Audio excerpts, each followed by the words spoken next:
Bonjour, bienvenue dans ce nouvel épisode. Certaines images de la Vierge datent des premiers siècles de notre ère au Proche-Orient et en Europe. Mais dans le reste du monde, elles n'apparaissent qu'avec la diffusion du christianisme. Par exemple, en Amérique latine, deux représentations de Marie, parmi les plus connues, datent des années 1500. Je vous propose de les découvrir ensemble. La plus célèbre de ces images est sans doute la Vierge de Guadalupe. Notre premier tableau a été peint au Mexique par un artiste local, Antonio de Torres, au XVIIIe siècle. Mais ce n'est pas lui qui a inventé cette image de la Vierge. Son origine est miraculeuse. En 1531, la Vierge apparaît à un indigène appelé Juan Diego sur la colline de Tepeyac, au nord de Mexico. Elle se présente à lui par un nom phonétiquement proche de Guadalupe, qui est en fait une ville en Espagne où une statue de Marie est déjà vénérée depuis plusieurs siècles. Juan Diego transmet la demande de Marie à l'évêque de la ville de faire bâtir une église à l'endroit du miracle. Preuve à l'appui, il montre une image de la Vierge miraculeusement imprimée, entourée de fleurs, sur son manteau.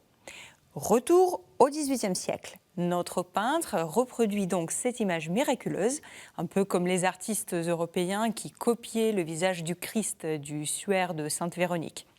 Antonio de Torres complète son tableau par 4 médaillons aux angles où il raconte l'histoire de l'indigène, et en bas à droite, nous voyons justement Juan Diego déployer son manteau devant l'évêque. La basilique de Notre-Dame de Guadalupe, qui a été construite à l'emplacement du miracle, apparaît dans le médaillon tout au centre. L'image miraculeuse originale de la Vierge se trouve aujourd'hui dans ce sanctuaire. Voici une autre version de la Vierge de Guadalupe, cette fois-ci créée à la fin du XVIIe siècle par un autre artiste mexicain, Miguel González, à l'aide des incrustations de nacre et des fragments de coquillages. L'artiste représente Marie entourée de médaillons avec l'histoire de son apparition, et il reproduit fidèlement son image. Elle apparaît toujours dans une mandorle de lumière, portant une couronne avec les pieds posés sur un croissant de lune. Et ce détail fait penser au texte de l'Apocalypse, où une femme avec la lune sous ses pieds fait face au dragon et qui est souvent identifiée à Marie. Changement de pays, nous voici au Pérou pour parler d'une autre Vierge célèbre peinte avec le Christ enfant par un artiste inconnu au tout début du XVIIIe siècle. L'image interpelle par son caractère primitif. Le tableau paraît peu réaliste. Les tenues de l'enfant et de Marie cachent complètement leur anatomie sous leur forme triangulaire. Ce tableau représente la Vierge de Bethléem, l'une des plus célèbres statues religieuses au Pérou, d'où cette pose figée, empiètement sur lequel la Vierge est posée sur un autel décoré de fleurs.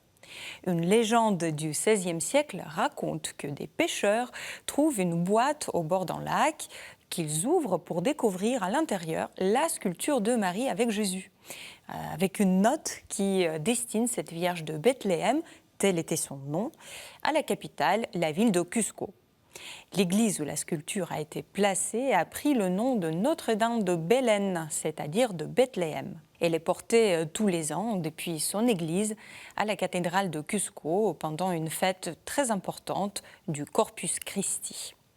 Les artistes l'ont souvent peinte dans les tableaux comme le nôtre, destinés à être exposés dans des habitations ou dans des églises. Et le corps de la statue originale est en fait une simple armature, ce qui permet de lui changer des vêtements en fonction des fêtes religieuses. Et c'est une vraie poupée avant l'heure. Cela explique aussi la forme des vêtements de Marie et de Jésus dans le tableau. Ces vêtements imitent le brocart, une texture particulièrement luxueuse.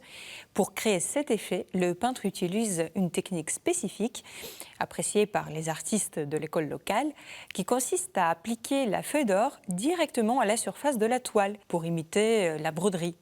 Le résultat né est l'illusion d'un tissu précieux qui parle aussi de l'intérêt des peuples des Indes pour les textiles et le tissage. La richesse du décor, la feuille d'or ou des matériaux exotiques comme le nacre montrent que les artistes de l'Amérique latine innovent surtout la technique de leurs œuvres. En revanche, ils préservent les images, les transmettent de génération en génération en raison de leur origine miraculeuse.